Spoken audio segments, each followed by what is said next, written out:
Hello everybody. I've got the duct that I had in my last video ready to be soldered. I have it on my work board and it's ready to be soldered. I've used some metal push pins to hold all the pieces in place without moving around when I start the soldering. So the first thing we need to do is put some flux on everything. Flux keeps the metal clean, keeps it from oxidizing while we're soldering. Get it all over the joints. This is a small piece, so once I get the pieces tacked in place, I can remove the pins.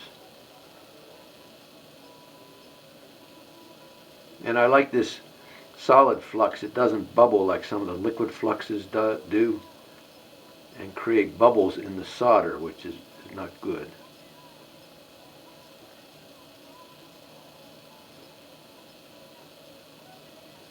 A little flux goes a long way. So that's good for that. The soldering iron, this is a 700 degree thermostatically controlled soldering iron.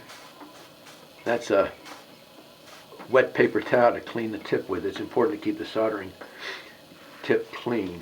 I'm just going to start here. A little solder there. A little there. Just to hold everything together. This is a small piece.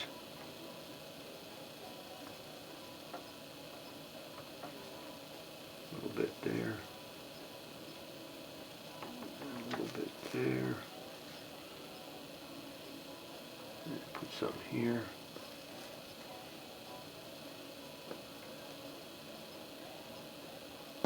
Now we can remove some of the push pins.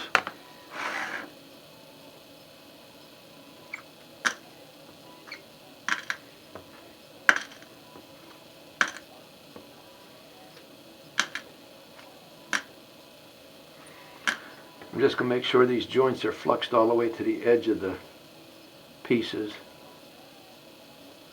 Put some around the edge because the edge has to be soldered as well. We'll get to that.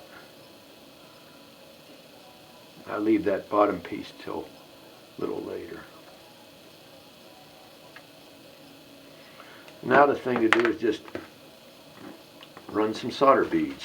I can move the workboard so I can maneuver the soldering iron a little bit better. So we can start right here.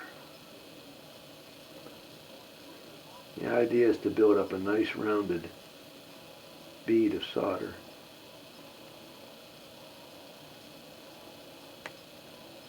That's pretty good.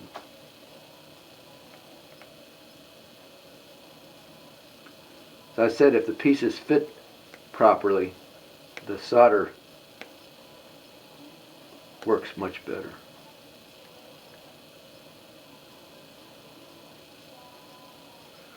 You can see where that gap is a little bit wider. Maybe you can see it. It's going to take a little bit more solder to fill it in.